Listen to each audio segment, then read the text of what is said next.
ayudas a ver qué tal? Sí, claro. A ver.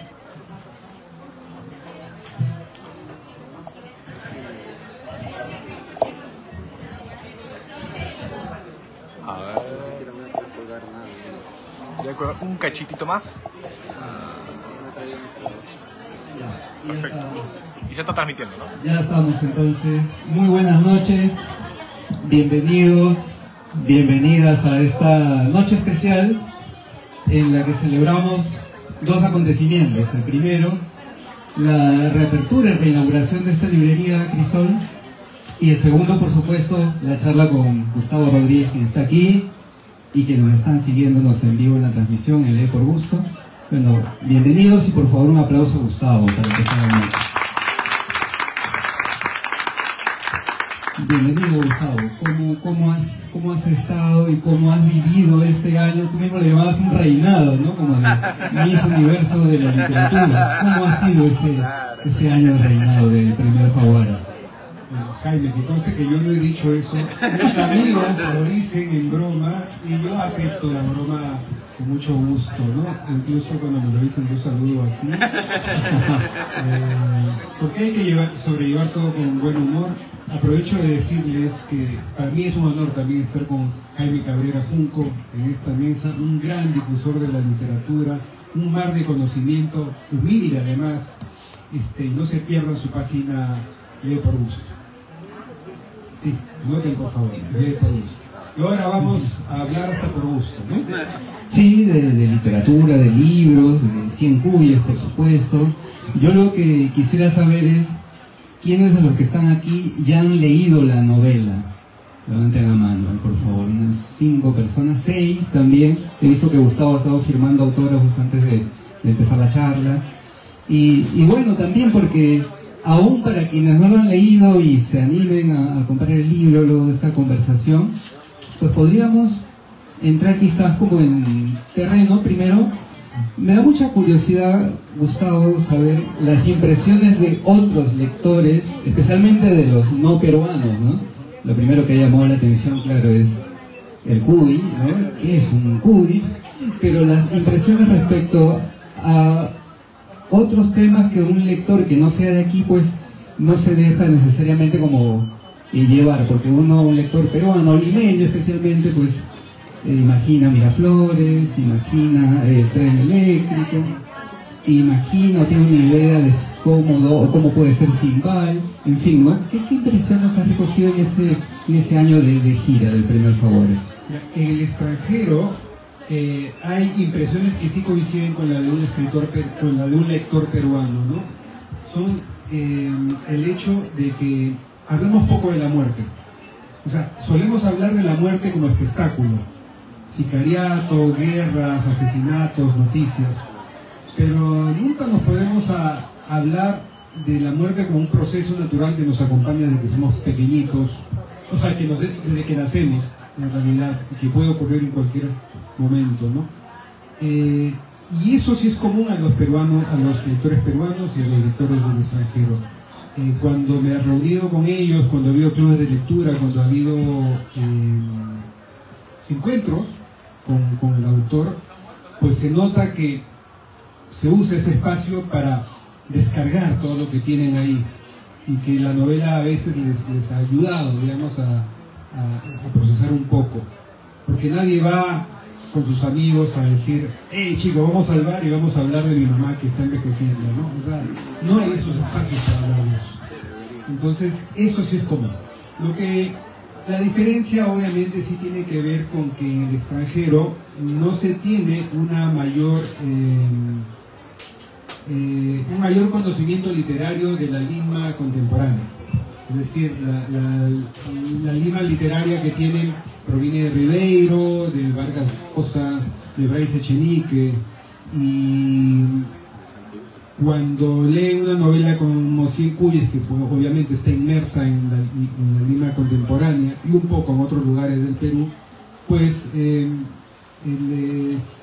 les sorprende gratamente de alguna manera, a pesar de que a veces no soy muy amable con Lima. Finalmente yo creo que la mayoría de los lectores de 100 cuyes son latinoamericanos y como que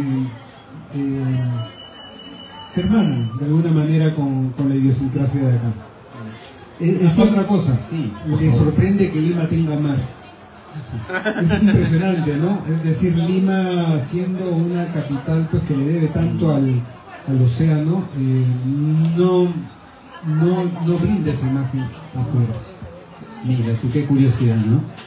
Lo que dice Gustavo es cierto, ¿no? No nos referimos a la muerte de manera natural, ¿no? La repelemos. Yo te cuento, Gustavo, les cuento a los que están aquí y digitalmente, que en mi familia mi mamá habla de la muerte de una manera muy natural y mi papá más bien, oye, no hables de esas cosas todavía, ¿no? Que mi mamá proyectándose qué va a pasar cuando se muera, ¿no? Y claro, tenemos esa distancia, respeto, temor respecto a la muerte, ¿no? Y claro, cuando se llega, vamos llegando poco a poco, ¿no? a la vejez, quizás ya lo vemos de manera mucho más inminente, o ya ahí está la diferencia, cómo nos relacionamos con la muerte con los años, ¿no? Ya con temor, con resignación, quizás ya como más bien, como pasa con otras personas, ¿no? ¿Viste esa noticia de una persona de 65 años que se graduó de la uni de ingeniero, ¿no? Es decir, no es obstáculo para seguir estudiando, proyectándose, ¿no? La vejez y la muerte. Cuando conversamos el año pasado, Gustavo, hoy estaba revisando para no repetirme, pero te pregunté, ¿no? ¿Qué significa para ti la vejez? Y tú me habías dicho en ese momento, ¿no? Entiendo envejecer como la disociación entre tu fuego interior y lo que puede hacer tu cuerpo, ¿no? En todo este tiempo, ¿alguna nueva idea, reflexión sobre la vejez de todo lo que te han dicho tus lectores, lo que han salido en las tantas conversaciones sobre la novela? No, sí, sigo pensando en lo mismo, en lo central. La verdad. De ahí, a lo largo de las entrevistas, las giras, las conversaciones con lectores, van añadiéndose otros conceptos, otras nociones, ¿no? Entre ellas, por ejemplo, qué importante es sentirse acompañado o con una red de contención a tu alrededor conforme pasan los años, ¿no? Eso no lo tenía tan claro. De hecho, creo que tuve que escribir la novela para darme cuenta de eso.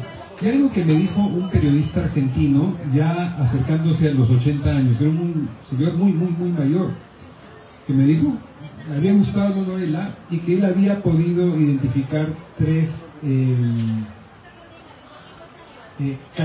requisitos que tiene un ser humano a su edad para levantarse el día siguiente y tener una vida más o menos plena, ¿no? El primer requisito es que el cuerpo te dé, no tener dolores, no tener estas restricciones fuertes, ¿no? Que el cuerpo te dé, que no tengas estos dolores. El segundo requisito, que tengas una motivación, algún trabajo, algún hobby, abrazar a alguien más adelante, algo que te diga, hoy es el día de hacer esto, ¿no? Puede ser un trabajo también, obviamente. Y el tercero, no había pensado mucho en eso, pero después caí en cuenta de que la última parte de la novela va con ello, o digamos de la mitad para adelante, ¿no? Y es el otro requisito es que sigan existiendo tus referencias en el mundo, porque en el momento que vas perdiendo tus puntos de referencia, tú ya vas sintiendo que el mundo te va expulsando. Me refiero a referencias, como tener personas con las cuales conversar de los chistes que tu generación entiende, que se pase la música que todavía te hace vibrar, que estén la jerga, los chistes que entienden, que siga en pie aquella librería, aquel negocio, aquella referencia, o que a pesar de que no esté, haya gente que se acuerda de que existió eso, ¿no? Cuando ya no tienes con quién hablar de esas referencias, pues ya tu mundo se está disolviendo como una tableta del Alka-Seltzer y sientes que ya no tienes cabida en el vaso, ¿no? Entonces, digamos que esas tres nociones me las dijo muy claramente este periodista y como que se me aclararon. Para quienes no han leído aún la novela, ¿no? Cien Cuyes nos presenta, por un lado, la historia de Eufrasia, ¿no? Muy curioso, ¿no? Eufrasia Vela, quien cuida a una anciana, la señora Carmen, tiene un vecino en ese edificio que es Jack Harrison. Por otro lado está la historia de este asilo, Los Siete Magníficos, y las distintas relaciones que cada uno tiene con la muerte, o el papel que juega Eufrasia ahí respecto a esto. Ahí me quedo para no spoilear. Ahí está, me hace la señal. Ahí quedo. ¿Cuál es la pregunta aquí? ¿Cómo no relacionas, por ejemplo, es muy interesante las reflexiones sobre la muerte de Jack Harrison, ¿no? Es que mucho más llega a pensar sobre ella. Por ejemplo, dice, ¿no? En la página 22. Quizá había silbado hacía un tiempo en alguna jarana con sus colegas y pensó, no sin nostalgia, que esa era una de las características de envejecer. No saber nunca si se acaba de hacer algo por última vez, ¿no? Y hay otras reflexiones un poco más duras, de tío Miguelito, ¿no? Envejecer es una N puntos suspensivos, ¿no? Cada quien tiene su propia relación. A mí lo que me gustaría, Gustavo, que nos comentes es respecto a los personajes. Jack Harrison de manera particular, ¿no? Y reflexiona más filosóficamente, si se quiere, sobre la muerte. Y los demás, ¿no? Lo de los Siete Magníficos. ¿Cómo construiste esos personajes? ¿Cómo los imaginaste? Sí, bueno, en realidad, lo dije hace un ratito en la antesala, mientras firmaba un libro, ¿no? Yo hice una confesión, y es que el germen, ¿cómo diría?, dramático de esta novela tiene que ver con una, creo yo, con una experiencia mía personal. Es que hace 6 años yo vivo en Miraflores, prácticamente frente al mar, y hasta hace 6 años yo tenía una hermosa vista a toda la bahía. O sea, lavaba los platos con una muy bonita vista. Y un día me enteré de que se había muerto el vecino de la casa del costado, en la esquina con el malecón. Y eso significaba una cosa: iban a hacer un edificio. Entonces, para mí, enterarme de que me iban a quitar esa vista a mí me entristeció mucho. Y yo creo que tomé esa demolición y la construcción después del edificio como una metáfora del envejecimiento. O sea, una fuerza contra la cual no puedes luchar, que te va a quitar placeres, sentidos. Quizá a mí me quitó la vista de alguna manera. Y un poco para sobrellevar esta tristeza que tuve, y esta pena, tristeza, furia, porque me quitaron más de la mitad de la vista que tenía, me puse a escribir un cuento para consolarme, un cuento en el cual a alguien le pasaba algo peor que a mí. ¿Qué puede ser peor? Me dije, bueno, que esto le pase a un anciano o una anciana que tiene escasa movilidad y cuya ventana es su única comunicación con el mundo. Entonces creé ese cuento, y obviamente todo anciano que vive en un espacio como ese puede tener asistencia doméstica, y creé un personaje que era eso, una asistenta. El cuento está ahí guardado, ¿no? Pero ya hay un germen ahí de lo que iba a ser Eufrasia y Doña Carmen, por ejemplo, ¿no? Con quienes arranca la novela.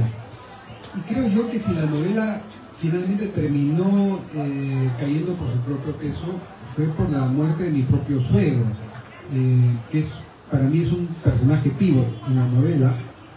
Mi suegro se llamaba Jack Harrison, y cuando murió, yo escribí un personaje basado en él, muy parecido a él, creo que para sentirme cercano a él, para sentir que seguía conversando con él.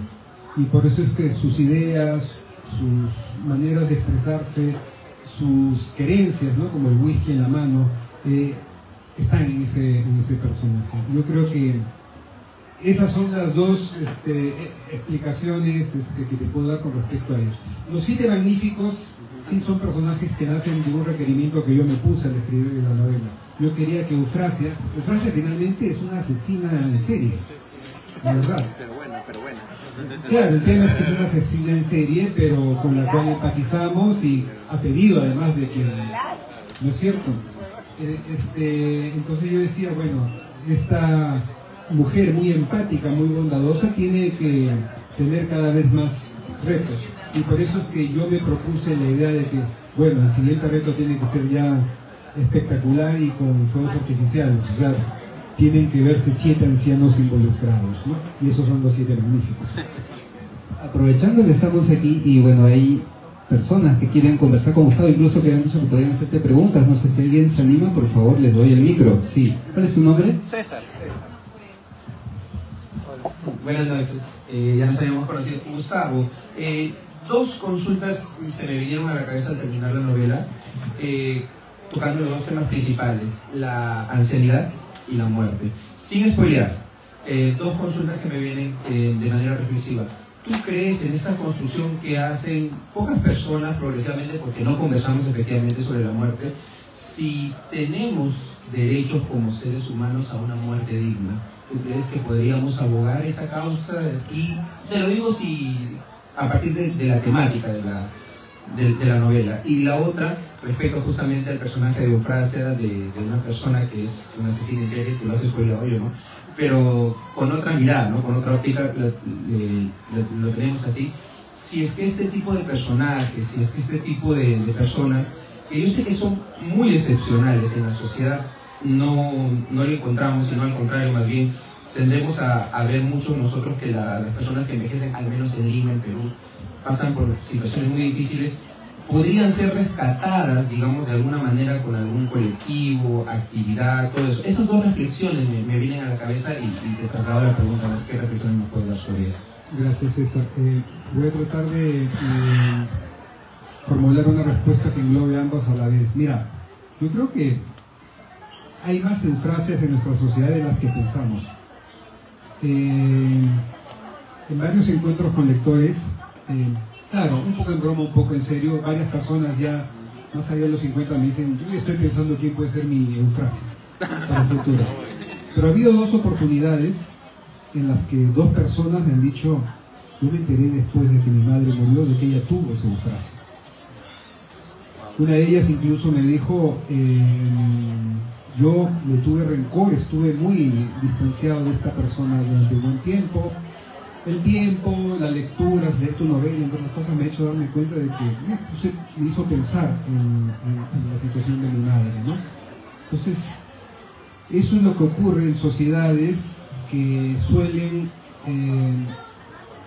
darle la espalda a la dignidad, a los derechos de las personas. En general, pensando en narrativas lejanísimas, antiguas, que de verdad no tienen sentido cuando alguien está sufriendo. A ver, o sea, lo digo de otra manera. Existen eufrasias porque existe esa necesidad, así como existen aborteras porque también esa necesidad. O sea, si el Estado, si no comenzamos a hablar entre nosotros como ciudadanos de que necesitamos dignidad en todas las instancias de nuestra vida, y de que hay cosas en las que tenemos que ponernos de acuerdo como sociedad y como Estado que nos gestiona para que no ocurran injusticias ni barbaridades cuando esa realidad ocurre, pues en este momento están muriendo muchas chicas, chiquillas pobres, porque hay un Estado que niega el derecho a la dignidad cuando esa niña ve truncado su futuro con un embarazo tras una violación, por ejemplo. De la misma manera se niega el acceso a una muerte digna a mucha gente que está sufriendo. Lo sabemos, hay un par de casos que han salido en la prensa últimamente, ¿no? Personas que saben que van a morir en la peor de las condiciones y que quieren irse de esta vida con dignidad, la cual el Estado le dice, no, aguántate, a pesar de que hay jueces que también de que sí. Entonces, ¿qué te puedo decir, César? O sea, en la medida en que periodistas, líderes de opinión, creadores de contenido, qué sé yo, pongan el tema en podcasts, en artículos, en ficciones, y entre nosotros empecemos a conversar sobre el tema, cabe la esperanza de que en el futuro pues esas conversaciones domésticas poco a poco escalen y terminen convirtiéndose en política pública. Muchas gracias.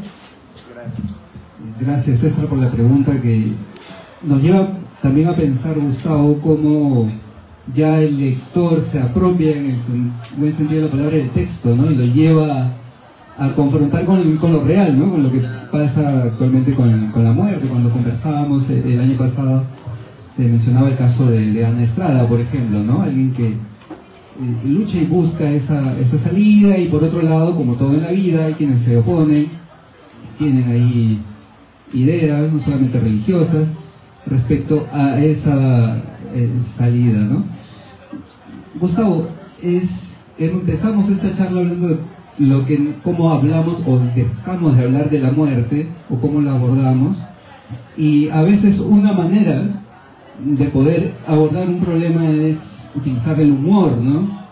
Y tú decías respecto a Cien Cuyes, pues que para ti es importante el humor.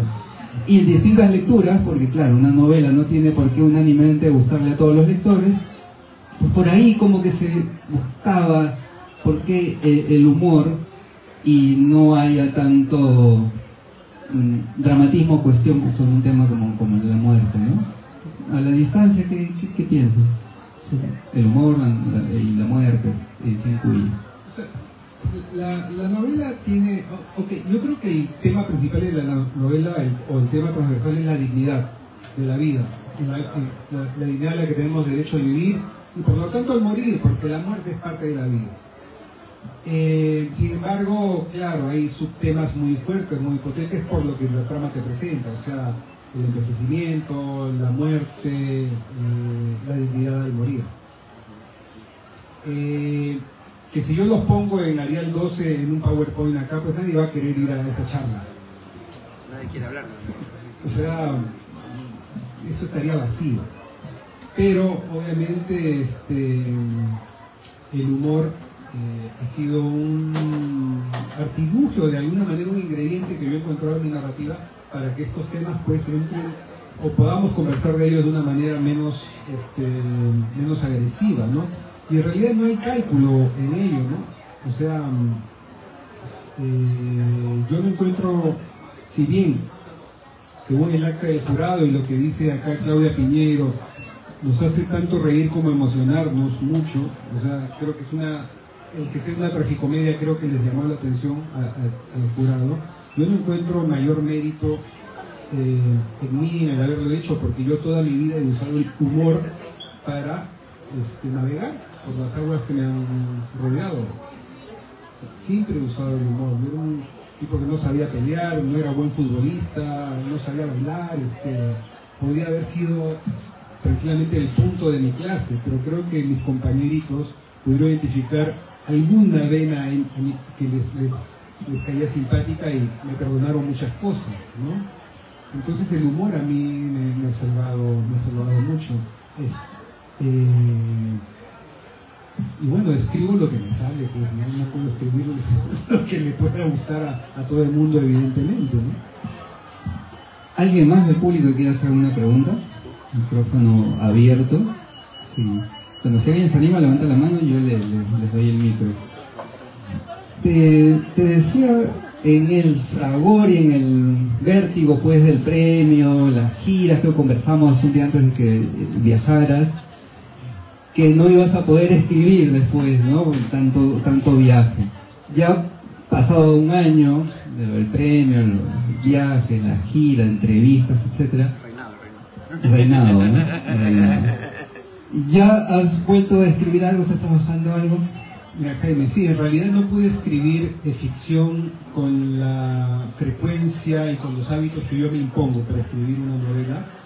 Pude escribir mis artículos, ¿no? Para el portal de Jugo, pero efectivamente no pude escribir ficción.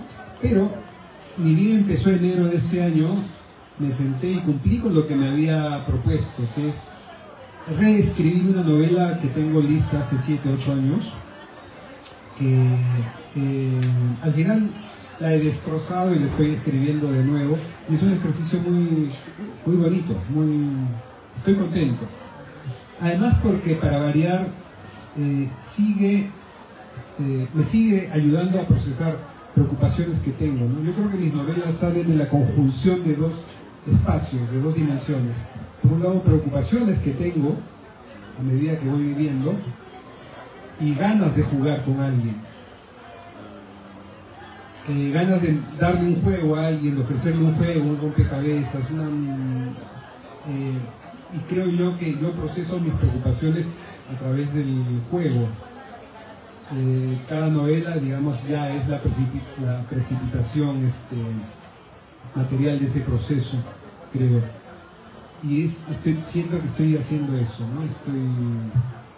Tiene que ver con la vejez también, no con la mía necesariamente, pero sí con la de mi madre. O sea, siento que le estoy escribiendo una novela a mi madre, algo que le debía a ella y a su estirpe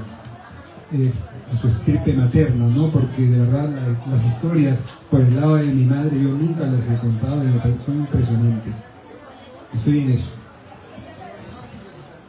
Bien, lo que acabas de decir, Gustavo, me llevaba a pensar en algo, ¿no? Claro, estás contando que esta historia, como está dirigida a tu mamá, si en la escritura misma,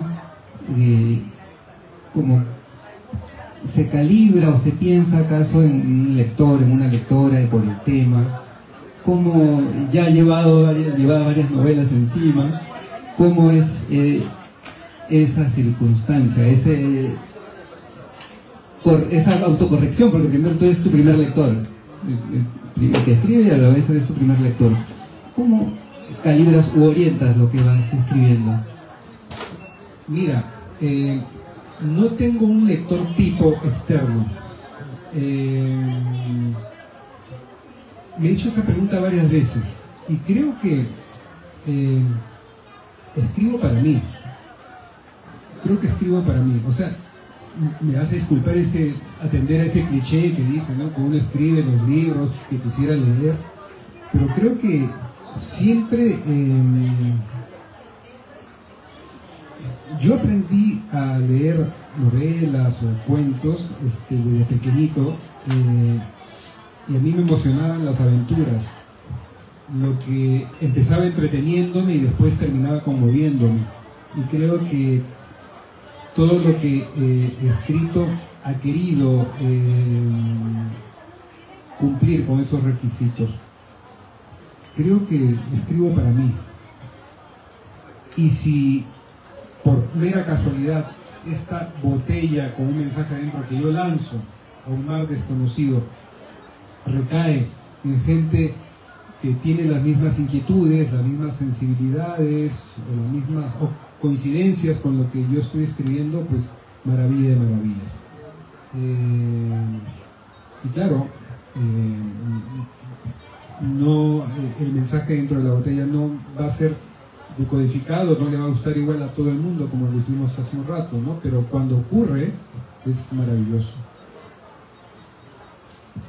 Bien, no sé cuánto nos queda, 5 minutos. Entonces yo quisiera aprovechar, ya que empezamos celebrando la inauguración de este nuevo local de Crisol y estamos rodeados de libros, y ya te había pedido que tantos lectores y lectoras que hay aquí, que nos hables, para seguir la fórmula de la página de Lee por Gusto, de 5 libros que hayas leído recientemente y te gustaría recomendarnos. Yo siempre me pongo nervioso con Jaime cuando hablo con él, porque yo tengo que confesar que yo olvido lo que escribo. Perdón, lo que escribo también, lo que leo también. Lo que leo y lo que escribo incluso. Entonces cuando me hacen estas preguntas yo me pongo nervioso, porque ¿qué leí? ¿De qué trataba? Obviamente yo sé que todo lo que he leído se almacena, se posa dentro de mí, y que en algún momento dado en mis procesos creativos voy a echar mano de ellos, ¿no? Yo me suelo quedar con sensaciones. Yo no podría enseñar literatura, por ejemplo. Doy talleres de escritura, eso sí lo puedo dar. Pero si yo enseñara literatura estaría cada rato diciendo ¿cómo se llamaba tal autor? En tal libro, en tal poema. O sea, la gente que puede recitar versos así, a mí, yo la envidio mucho. Yo no puedo, no se me quedan las cosas. Entonces yo estaba nervioso sabiendo que venía contigo, y en el taxi, viniendo acá, hice mi tarea y dije, voy a recordar qué he leído en los últimos 6 meses y que me gustó mucho. Y acá, o sea, sí lo cumplí. Está en desorden, ¿ya? Está en desorden. Yo maté a un perro en Rumanía, de Claudia Ulloa Donoso, escritora peruana. Es su novela más reciente, A mí Claudio Ulloa Donoso me parece fantástica, pero es una gran escritora, de verdad que sí. Tienen que leerla. Tiene un mundo muy particular y una manera muy particular de compartirlo. A mí me encanta Claudio Ulloa Donoso. Un ensayo que se llama La tiranía del mérito, de Michael Sandel, que pone en duda la hegemonía de la meritocracia que está muy en boga. Creo que es un libro más orientado a Europa, Estados Unidos, ¿no? Donde, digamos, pertenecer a una universidad de élite, digamos que predestina tu éxito en la vida, pero varias de las cosas que expone para sostener esto nos tocan. Por ejemplo, el hecho de que el fenómeno del Brexit en Reino Unido en 2016, el fenómeno Trump ese mismo año, en el 2016, o sea, responden no a racionalidades, sino a furia, a sentimiento de el baile de los que sobran. Es decir, mucha gente que no pudo entrar a la era de la globalización como se prometía a través de la educación, ¿no? Entonces es muy interesante ese ensayo, La tiranía del mérito. En el Perú, digamos, el fenómeno está, entre comillas, tropicalizado y vemos cómo esta creencia en el cartón, en el diploma, en el credencialismo, finalmente lo que logra es que tengamos pues estos plagiarios, estos funcionarios, esta profusión de universidades que nos estafan, ¿no? Entonces esa es la cara en un país informal como el nuestro, ¿no? Por eso este ensayo, La tiranía del mérito, me parece muy interesante para entender estos fenómenos mundiales. Fortuna, la novela de Hernán Díaz que ganó el premio Pulitzer, la leí hace 6 meses. Yo siempre digo que, como te dije hace un rato, ¿no? Yo trato de entregarle un rompecabezas a la gente. No, Hernán Díaz va mucho más allá con esta novela. Nos entrega un cubo Rubik, o sea, nos entrega un rompecabezas en 3 dimensiones, nos entrega varios rompecabezas que tenemos que unir en uno. Es una novela ambientada en los años de la Gran Depresión, en la época de las grandes fortunas, en la época en que creo empieza a sostenerse esta lacra que hasta ahora nos acompaña financieramente, de que la gente, mucha de la gente más millonaria en el mundo se dedica a la especulación en vez de construir cosas. Bien, esa es Fortuna. ¿Qué más tengo acá? Tenía una deuda con mi amigo Guillermo Arriaga. Yo lo admiraba como guionista de películas muy premiadas, muy sonadas en todo el mundo, pero nunca había leído una novela suya. A pesar de que es premio Alfaguara, además, él ganó el premio Alfaguara en 2020. Y bueno, leí Salvar el Fuego, la novela con la que ganó el Alfaguara en 2020. Es una novela grande, pero me atrapó con todo, de verdad. Arriaga es un escritor salvaje. Y la quinta novela es una que estoy leyendo, pero yo sé que me va a gustar de la misma manera que me está gustando ahorita, además porque es un clásico reverenciado por todo el mundo. Es una gran deuda muy antigua que tenía, es El maestro y Margarita de Mikhail Bulgakov. Es un clásico escrito en los años 20, en la época, los inicios, sí, ya durante el stalinismo de la Unión Soviética, pero es como 3 novelas en una, operística. Es tremendo, de verdad, no voy a decir más, es un clásico. Mañana sale un artículo de Dante Trujillo en Cubo sobre esta novela, justamente porque se enteró de que lo estaba leyendo y ha escrito un artículo maravilloso donde explica que incluso una de las canciones más famosas de los Rolling Stones se debe a la lectura de El maestro y Margarita. Muchísimas gracias, Gustavo. Aplausos por usted, claro. Y como se han dado cuenta, los que están aquí, los que están siguiendo la transmisión, cuando alguien habla de libros, qué mejor que un escritor, que un lector ante todo, pues uno quiere buscarlos, ¿no? Te contagia ese entusiasmo, así que creo que eso es lo importante y lo más bonito de cerrar esta noche. Gracias, Gustavo, gracias a Penguin, a Crisol y a ustedes por haber estado aquí y habernos acompañado. Y ya podrás conversar con los lectores, podrás firmar sus libros. Muchas gracias. Gracias, Jaime. Muchas gracias.